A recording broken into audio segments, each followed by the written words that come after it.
Let's learn about the necessity of safety.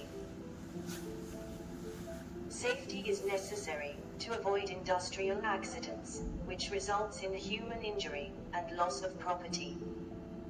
Accidents may occur due to negligence.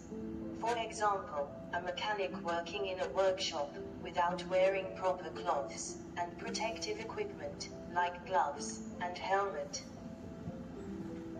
Lack of knowledge and skills. For example, a mechanic tightening a bolt by hands, in place of a suitable tool. Mishandling of equipment. For example, a mechanic pulling the wire of a powered tool, without plugging it off.